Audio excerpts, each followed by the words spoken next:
नमस्कार दोस्तों, स्वागत है आपके अपने YouTube channel fact with S K पर।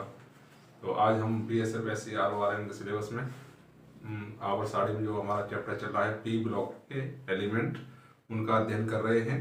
तो आज हम पी ब्लॉक में जो आगे हैं, पिछली वीडियो में बोरोन परिवार के एलिमेंट का तत्वों का अध्ययन कराया था, तो इस बार हम कार्बन परिवार के तत्वों का अध्ययन करेंगे। उनके गुण क्या होते हैं और उनके लक्षण आवर साड़ी में बाएं से दाएं और वर्ग में ऊपर से नीचे जाने पर क्या होता है। ये पहले मैंने एक टेबल बना रखी है, उसके अकॉर्डिंग ये सब हो जाता है। फिर भी कहीं का कोई भी वर्ग में अपवाद है उसको मैं बता दूंगा। जैसे बोरोन परिवार के तत्व में अपवाद है, ये बोरोन परिवार पूरा ग्रुप, तो इसका मैंने पूरा डिटेल में बता दिया। कार्बन के में इतना ज़्यादा नहीं है, वो तो सब उसी को फॉलो करता है, तो थोड़ा बहुत उसमें भी बताएंगे और इनकी याद करने की ट्रिक और परमाणु क्रमांक वो सब बताएंगे। ठीक है, तो शुरू करते हैं यही बिना देरी के लिए। और वीडियो अच्छा लगता है तो लाइक और शेयर करें और अधिक से अधिक सब्सक्राइब करने की कोशिश करें। ठीक है, चलो देखिए पी ब्लॉक।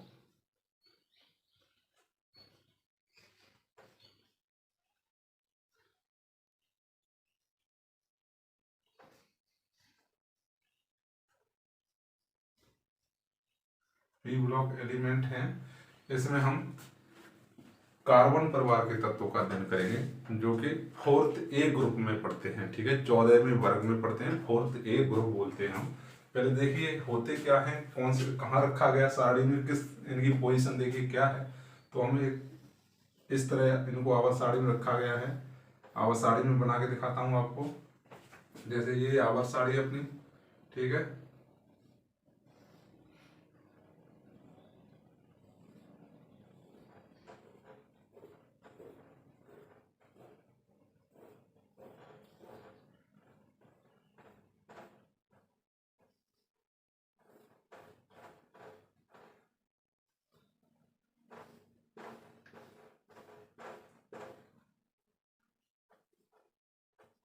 ऐसे आवर साड़ी है।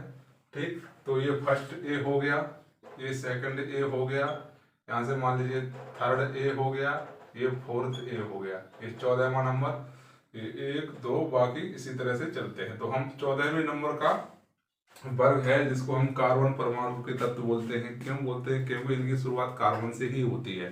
ठीक है, कार्बन, सिलिकॉन, जर्मेनियम और SN और PB। ठीक है, टिन, SN को टिन बोलते हैं। ठीक, PB तो जानती हूँ। तो शुरू करते हैं, चलो।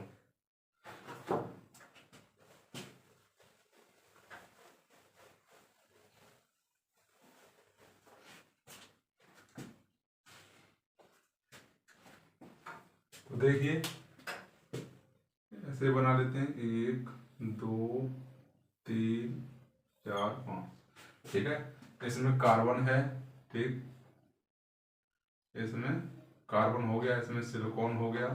ठीक है, इसमें कार्बन, सिलिकॉन, जर्मेनियम, इसमें जर्मेनियम हो गया, इसमें SN हो गया, इसमें PB हो गया। ठीक है, सी से कार्बन है, ये सिलिकॉन है, जर्मेनियम है, ये टिन है, ये लेड है, PB जिसको सीसा बोलते हैं। ठीक है, तो देखिए इनका परमाणु क्रमांक हम कैसे अभी मैं लिख लेता हूँ और निकालना चाहो तो कैसे निकालेंगे। इसका तो 6 होता है। ठीक है, देखिए यहाँ से लिखेंगे 32 32 18 18 और 8, यहीं तक खत्म हो गया। ये 2 आवर्त का है, ये तीसरे आवर्त का है, ये चौथे आवर्त का, ये 5वें आवर्त का, ये छठे आवर्त का। ठीक है, अब देखिए यहाँ पर होता है 6। कार्बन का तो हमको याद रखना पड़ेगा। ठीक, और बाकी के हम निकाल लेंगे। 6 8 14 हो गया, 14 और 18 कितना हो जाएगा? 32 हो जाएगा। ठीक है, 32 और 18 32 और 18 50 हो जाएगा, 50। ठीक है, 50 और 32 82। ठीक है, ये तो इनके परमाणु क्रमांक हो गए, ये इनके परमाणु क्रमांक हो गए। निकालने का तरीका मैंने बता दिया। 32 नीचे से लिखना शुरू करेंगे, 32 32 18 18 और 8, बाकी को रहने देंगे। ठीक, तो 6 8 14 हो गया इसका परमाणु क्रमांक, 18 और 14 फिर 32 32 18 50, इसका परमाणु क्रमांक 50 और 32 82। ठीक है, निकालने का तरीका ये हो गया परमाणु क्रमांक। और इसको याद करने की ट्रिक क्या है? इसको फोर्थ ए ग्रुप लिखते हैं या 14वां। ठीक है, ठीक, ये पी ब्लॉक का है, फोर्थ ए ग्रुप है, 14वां। और ये कार्बन परिवार के तत्व बोलते हैं इनको, कार्बन, सिलिकॉन, जर्मेनियम और टिन और पीबी बोलते हैं लेड को, ठीक है, शीशा। ठीक, तो याद करने की ट्रिक क्या है, देखिए फोर्थ ए ग्रुप कैसे याद करेंगे, कई कई ट्रिक हैं, अपने हिसाब से भी बना सकते हो जैसे सूट करता है। मैंने क्या बनाई है, कहे सिया जी सुनो प्रभु, ठीक है, कहे सिया जी सुनो प्रभु, ऐसे लिखेंगे, कहे सिया जी सुनो प्रभु, ठीक है, सुनो प्रभु। अब देखो कहे से सी हो जाएगा, सिया से एस आई हो जाएगा, जी से जी ई हो जाएगा, सुनो से एस एन हो जाएगा, प्रभु से पी वी हो जाएगा, ठीक है। परमाणु क्रमांक अगर इनका मोबाइल नंबर लिखना चाहो मोबाइल नंबर लिख लो, मोबाइल नंबर की तरह याद रखना है इनको केवल, ठीक है, जैसे हम मोबाइल नंबर याद रखते हैं उसी तरह से याद रखना चाहो रख सकते हैं, 06 14 और 32 50 और 82, ठीक है, ये इनका परमाणु क्रमांक है, मोबाइल नंबर के तौर पर आप याद कर सकते हो इनको, ठीक। कहे सियाजी सुनो प्रभु, कार्बन सिलिकॉन जर्मेनियम और एसएन। इसमें और देखिए क्या है, कार्बन होती है अधातु, ठीक है, अधातु, ठीक, और सिलिकॉन होती है उपधातु, उपधातु, उपधातु, और ये अधातु भी आ जाती है, ठीक है, ये कभी कभी धातु वो उपधातु भी है और ये अधातु भी है, ठीक है, जर्मेनियम उपधातु है, उपधातु, इसको ऑप्शन ऑब्लिक करके लिख सकते हो, अधातु भी, ठीक, क्योंकि ये धातु के गुण भी प्रदर्शित करती है, इस वजह से अधातु भी होती है। आप उपधातु और अधातु दोनों में है सिलिकॉन, जर्मेनियम ये हो जाएगा धातु, ठीक है, धातु, ठीक है, ये हो गया, ठीक। तो इसमें एक कार्बन अधातु है, सिलिकॉन को अधातु और उपधातु दोनों की श्रेणी में रखा जाता है, जर्मेनियम उपधातु है और SN10 है धातु और पीवी लेड सीसा धातु, ठीक है। तो ये हो गया इनकी पहचान, कार्बन परमाणु के वर्ग में कौन कौन से हैं, कार्बन परिवार के तत्वों में कौन कौन से धातु और अधातु हैं, ठीक है। तो इनको उतारो, अब आगे इनके गुण लिखते हैं, क्या गुण होते हैं, और थोड़ा सवाल लिख लो इसमें जगह में। इलेक्ट्रॉन नंबर 1 गुण लिखेंगे इनके, गुण नंबर 1 पे है इलेक्ट्रॉनिक विन्यास, इलेक्ट्रॉनिक विन्यास, इलेक्ट्रॉनिक विन्यास करेंगे तो इनके बाह्यतम कोश में 4 और बाह्यतम उपकोश में 4, ठीक है। कोश क्या होता है, KLMN, ठीक है, KLMN करते हैं ना, KLMN, ये बोरबरी के नियम से अगर इनको हम करते हैं, देखिए मान लीजिए 6 का करते हैं, ठीक है, तो 2,4, ठीक है, तो बाह्यतम कोश में हो गया 4, ठीक है। और उपकोश में पूछे तो क्या है, उपकोश का जो इलेक्ट्रॉनिक विन्यास हम करते हैं वो आहवाऊ के नियम से करते हैं, ठीक है। परीक्षा में पूछ ले कार्बन के उपकोश में कितने इलेक्ट्रॉन है, 4 है, ठीक, और कोश में भी 4 है और उपकोश में भी 4 है, ठीक। देखिए बाह्यतम उपकोश में इलेक्ट्रॉन विन्यास लिखते हैं, इनके बाह्यतम उपकोश में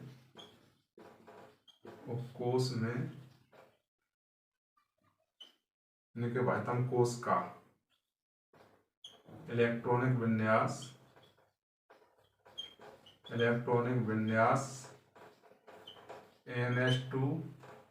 NH2 और NP2 होता है, ठीक है। देखो करो इसको, एक करके देख लेते हैं, कार्बन का ही कर लेते हैं, 1s2 2s2 और 2p6 की जगह 4 आ जाएगा, ठीक है, वो 2 आ जाएगा, ठीक। तो बाह्यतम उपकोश यही हुए दोनों, तो NH2 और NP2 यही तो आया ना, ठीक। तो इनके बाह्यतम उपकोश में कितने रहते हैं, बाह्यतम उपकोश का इलेक्ट्रॉन विन्यास NH2 NP2 होता है, ये आ जाता है कभी कभी परीक्षाओं में, ठीक है, ये आ जाएगा। निम्नलिखित में से किस वर्ग के तत्वों का इलेक्ट्रॉनिक विन्यास NH2 NP2 बाह्यतम कोष का होता है? ठीक है, तो कार्बन परिवार के तत्वों का। ठीक, ऐसे करके ऑप्शन आ जाता है। ठीक है, चलो इसको उतार लो। का अगला गुण देखते हैं, परमाणु त्रिज्या या आयनिक त्रिज्या। वैसे तो ये जो मैंने एक टेबल बनाई थी, आपको बना के दिखाई थी, उसमें उसके अनुसार ही पूरे डिटेल में इनका उसको ये फॉलो करता है पूरा वर्ग। ठीक है, तो मैं लिखा देता हूँ, कोई प्रॉब्लम नहीं है। ठीक है, परमाणु त्रिज्या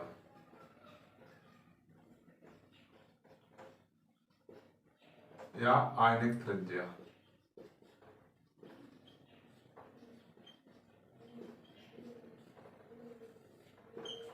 ठीक है, मैंने क्या लिखाया था, किसी भी वर्ग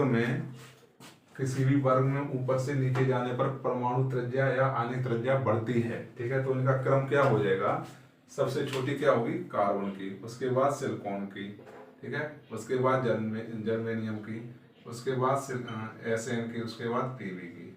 ठीक है, ये इनका बढ़ता हुआ क्रम हो गया। किसी भी ग्रुप में, आवर्त सारणी में किसी भी ग्रुप में या समूह में ऊपर से नीचे जाने पर परमाणु त्रिज्या या आयनिक त्रिज्या बढ़ती है। ठीक है, वो है। दूसरा है विद्युत ऋणात्मकता। तीसरा होगा विद्युत ऋणात्मकता। विद्युत ऋणात्मकता, इलेक्ट्रिक नेगेटिविटी। ठीक है, विद्युत ऋणात्मकता क्या है, ये थोड़ा अपवाद है यहाँ पर इसका। एक क्या लिखाया था मैंने, किसी भी वर्ग में ऊपर से नीचे जाने पर विद्युत ऋणात्मकता घटती है। ठीक है, लेकिन ये घटती तो है, लेकिन कम घटती है, मतलब नियमित रूप से नहीं घटती। जैसे 2 है, फिर 1 आएगा, फिर 0, ऐसे करके नहीं घटती है। ठीक है, तो यही एक इसमें अपवाद है। ठीक है, यहाँ लिख देंगे, नियमित रूप से नहीं घटती है, नियमित रूप से नहीं घटती वर्ग में। ठीक है, वर्ग में नियमित रूप से नहीं घटती। तो कैसे घटती है, तो वही बता देता हूं इसका। ठीक है, कार्बन का हो जाता है 2.4 और 2.5 है इसका। ठीक है, 2.5 कार्बन, सिलिकॉन, जर्मेनियम, SN और PB। ठीक है, तो देखिए कार्बन का 2.5 होती है विद्युत ऋणात्मकता, यानी कि ये 1.8 1.8 1.8 1.8। ठीक है, ये सेम भी होती है, थोड़ा बहुत फर्क होता है इनमें, इस वजह से मैंने सेम लिख दिया। कई बुकों में 1.8 दी है, कहीं में थोड़ा थोड़ा सा फर्क है। ठीक है, तो अधिकतर सेम ही लिखा है, तो मैंने सेम लिख दिया। 2.5 है कार्बन की, फिर धीरे धीरे बढ़ती है, कम घटती है, इस वजह से इनको बराबर भी लिख सकते हैं या फिर थोड़ा बहुत कम भी कर सकते हैं। ठीक है, या ऐसा निशान लगा सकते हो आप। ठीक, ऐसे करके, यूं करके बराबर भी होती है और कम भी होती है। ठीक है, ऐसे भी लिख सकते हो। बताओ उसको, स्क्रीनशॉट ले लो। अब देखिए संयोजकता। ठीक है, संयोजकता, बैलेंसी। इनके बाह्यतम कोष में 4 इलेक्ट्रॉन होते हैं, ये तो हमने बताया था। ठीक है, अब मैं इसको एग्जाम्पल के थ्रू समझाता हूँ। जैसे मान लीजिए सिलिकॉन ले लीजिए, सिलिकॉन 14, इसका इलेक्ट्रॉन विन्यास करेंगे 1s2 2s2 2p6 3s2 और 3s2 के बाद 3p2। ठीक है, ये आ गया 2 2 4 6 10 2 12 2 14। तो बाह्यतम उपकोष में, ये तो बाह्यतम उपकोष हो गए, तो इसमें 4 इलेक्ट्रॉन हैं इसके। तो इसको ये 8 पूरा करने के लिए क्या करेगा, या तो 4 लेगा या फिर 4 देगा। ठीक है, एक ही काम कर सकता है। ठीक, या तो 4 लेगा तब 8 पूरे होंगे, या फिर 4 देगा तब ये 8 पूरे हो जाएंगे। ठीक है, तो इसकी संयोजकता कितने इलेक्ट्रॉनों से संयोग कर रहा है, ये 4 इलेक्ट्रॉनों से ही संयोग करेगा, बाकी उसने नहीं करेगा, इन चारों से ही करेगा। ठीक है, बाकी के ये सभी तत्व 4 इलेक्ट्रॉनों से ही संयोग करेंगे, क्योंकि इनके बाहरी उपकोष में 4 इलेक्ट्रॉन होते हैं, तो 4 से ही संयोग करेंगे। तो संयोजकता कितनी हो गई, 4। ठीक है, संयोजकता 4। ठीक, यहाँ लिख दो, इनकी संयोजकता 4 होती है, ठीक है। दूसरा देखिए, ऑक्सीकरण संख्या, ठीक है, ऑक्सीकरण संख्या।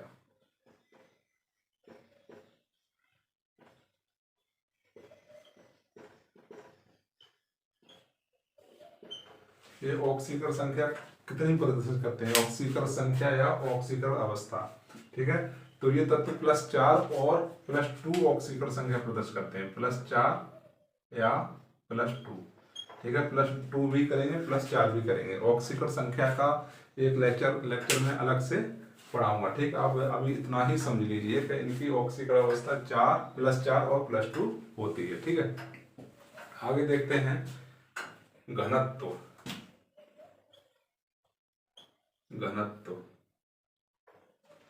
घनत्व क्या है इनका, देखिए, परमाणु आकार या परमाणु त्रिज्या वर्ग में ऊपर से नीचे जाने पर बढ़ती है, तो इनका घनत्व भी बढ़ेगा, ठीक। तो घनत्व भी बढ़ता है, ठीक है। तो घनत्व बढ़ने का क्रम क्या हो गया, C, फिर सिलिकॉन, फिर 32 क्यों, जर्मेनियम, उसके बाद Sn, उसके बाद Pb। देखिए, घनत्व में थोड़ा सा आपको समझने में दिक्कत होगी, इस वजह से मैं थोड़ा सा डिटेल में इसको बता देता हूँ, ठीक है। इनको उतार लो पहले।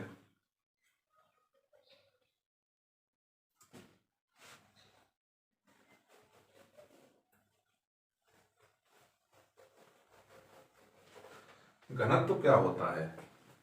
डेंसिटी बोलते हैं इसको। घनत्व बराबर देखिए द्रव्यमान बट्टे आयतन होता है। घनत्व बराबर द्रव्यमान बट्टे आयतन, ठीक। मास बट्टे volume, mass upon volume, density is equal mass upon volume. अब इसके अनुसार हम देखते हैं तो घनत्व किसके व्यतिक्रमानुपाती है, आयतन के। मैंने अभी बोला अगर आयतन या परमाणु वो आकार या आयतन बढ़ता है तो घनत्व भी बढ़ेगा, ऐसे बोला था। लेकिन यहाँ इसके अनुसार देखते तो घनत्व घटेगा, यही तो आ जाएगा। घनत्व इज प्रोपोर्शनली आयतन। कहने का मतलब आयतन बढ़ेगा तो घनत्व घटेगा, ठीक। आयतन बढ़ रहा है तो घनत्व घट रहा है, ठीक। लेकिन हमने यहाँ घनत्व बढ़ते हुए क्रम में लिख दिया, ठीक है। तो यह गलत हो गया, ऐसे गलत नहीं है, ठीक। हम द्रव्यमान भी देखेंगे, ठीक। तो घनत्व फिर किसके और समानुपाती है, घनत्व समानुपाती द्रव्यमान के, ठीक है।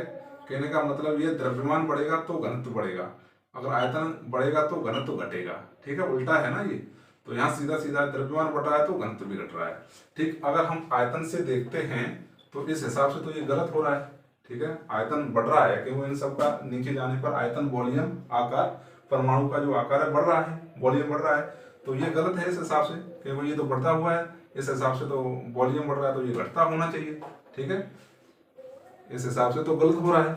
लेकिन हम द्रव्यमान को भी तो देखेंगे क्योंकि घनत्व बराबर द्रव्यमान बट्टे आयतन है, ठीक है। तो इसमें एक लॉजिक है कि जो घनत्व वो द्रव्यमान बढ़ता है ना, द्रव्यमान बढ़ता है तो द्रव्यमान आयतन की अपेक्षा ज्यादा बढ़ता है, ठीक है। अगर द्रव्यमान बढ़ रहा है 5 यूनिट, कोई मान लीजिए 5, और आयतन अगर द्रव्यमान 5 यूनिट बढ़ रहा है तो आयतन 2 यूनिट बढ़ेगा, ठीक है।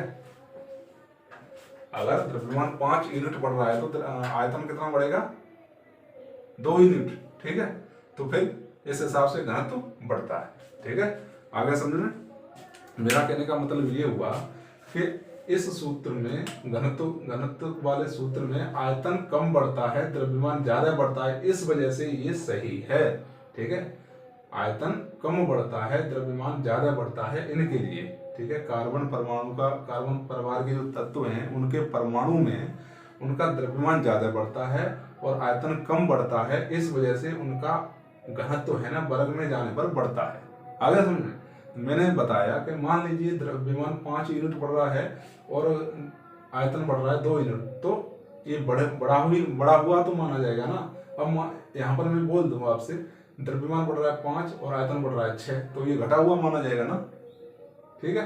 इस वजह से द्रव्यमान ज्यादा बढ़ता है, आयतन कम बढ़ता है, इस प्रकार ये घनत्व इस हिसाब से बढ़ेगा। ठीक, इस वर्ग में समझ में आ गया होगा। ठीक है, तो आप इसमें घनत्व इस हिसाब से बढ़ता है। ठीक है, आयतन भी बढ़ रहा है और द्रव्यमान भी बढ़ रहा है। आयतन कम बढ़ता है, द्रव्यमान ज्यादा बढ़ता है, इस वजह से घनत्व इस वर्ग में ऊपर से नीचे जाने पर बढ़ रहा है। ठीक, ओके। चलो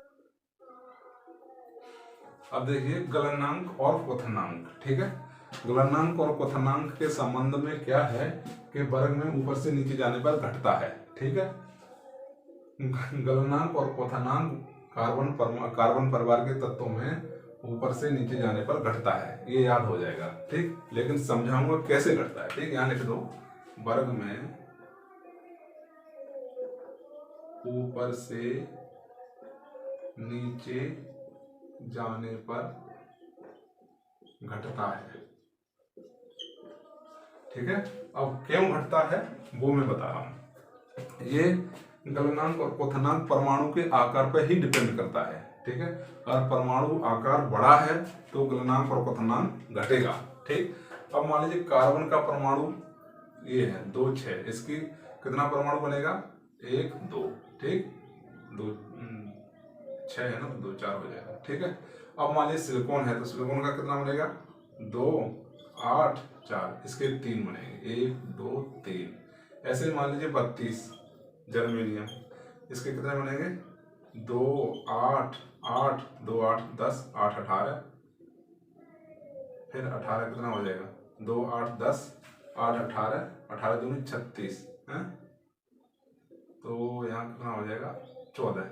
ठीक है, 14, इसके कितने बनेंगे 1 2 3 4, इसकी 4 बनेंगे 1 2 3 4 ऐसे करके। अब देखिए इसका परमाणु, इसका परमाणु और इसका परमाणु, ठीक है, क्रम से बढ़ रहा है। ठीक है, ऊपर से नीचे जाने पर बढ़ रहा है, तो इनके जो नाभिक में और बाहरी कोश में जो अट्रैक्शन बल होगा वो कम होता जाएगा। ठीक है, अब देखिए यहाँ एक नाभिक है और यहाँ एक इलेक्ट्रॉन है, यहाँ अधिक होगा, फिर ये और उससे बड़ा हो गया, यहाँ और कम होगा, फिर ये और ज्यादा बड़ा हो गया तो यहाँ और कम होगा, तो अंतरा आणविक बल कम होता जाता है। इस वजह से इनका गलनांक क्वथनांक कम होता जाता है। ठीक है, आगे समझे कैसे होगा।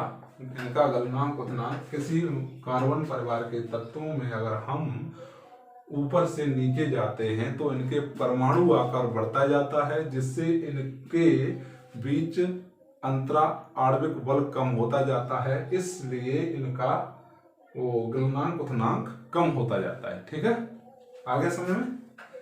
जैसे यहाँ इलेक्ट्रॉन है, ये बाहरी क्लास में, बाहरी कक्षा में तो इलेक्ट्रॉन रहेगा ही, और नाभिक में यहाँ कम लगेगा, यहाँ फिर और कम लगेगा, यहाँ सबसे ज्यादा लगेगा। तो जैसे ये घटता जा रहा है उसी हिसाब से गलनांक और क्वथनांक भी घटता जाएगा वर्ग में ऊपर से नीचे जाने पर। ठीक, तो जो वही मैंने लिखा है। ठीक है, चलो समझ लो इसको, गलनांक क्वथनांक। ठीक, कार्बन परिवार के तत्वों का।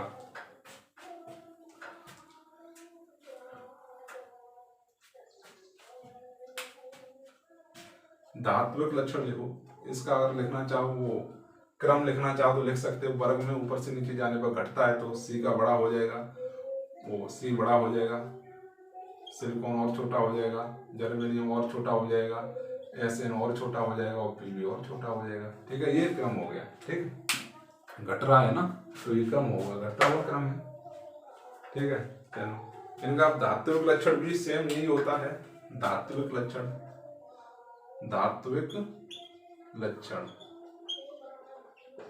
धात्विक लक्षण भी घटता है वर्ग में ऊपर से नीचे जाने पर, धात्विक लक्षण घटता है। ठीक है, तो CSI, फिर जर्मेनियम, फिर SN, फिर PB। ठीक है, चलो इनको अगला नंबर पढ़ते हैं, अपर रूपता। अपर रूपता कई बार मैंने भी बताया है आपको, अपर रूप को प्रदर्शित करते हैं। अपर रूपता होता क्या है, पहले तो ये लिख लो पहले, अपर रूपता। ठीक है, अपर रूपता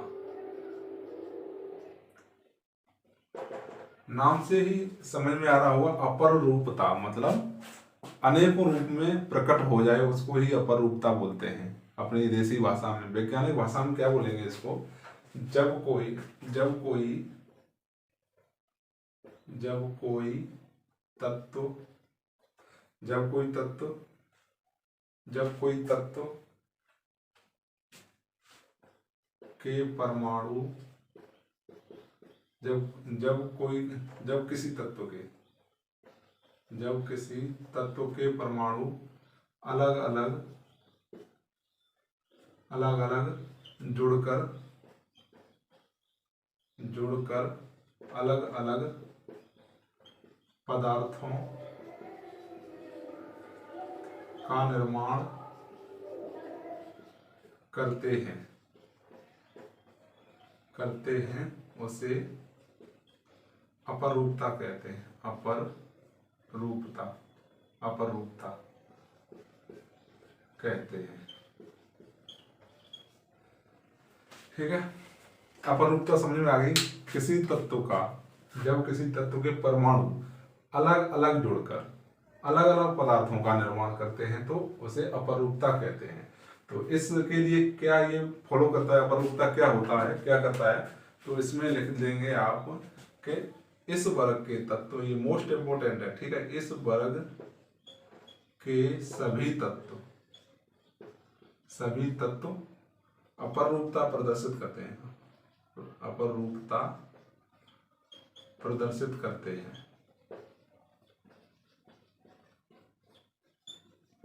ठीक है, ये इसी वर्ग में होता है। ठीक है, इसी वर्ग के सभी तत्व अपरूपता प्रदर्शित करते हैं। जैसे अगर कार्बन के अपरूप तत्व अगर निकालूं मैं, अपरूप पदार्थ कार्बन के, तो देखो कार्बन का हो जाता है हीरा, हो जाएगा ग्रेफाइट होता है, ग्रेफाइट।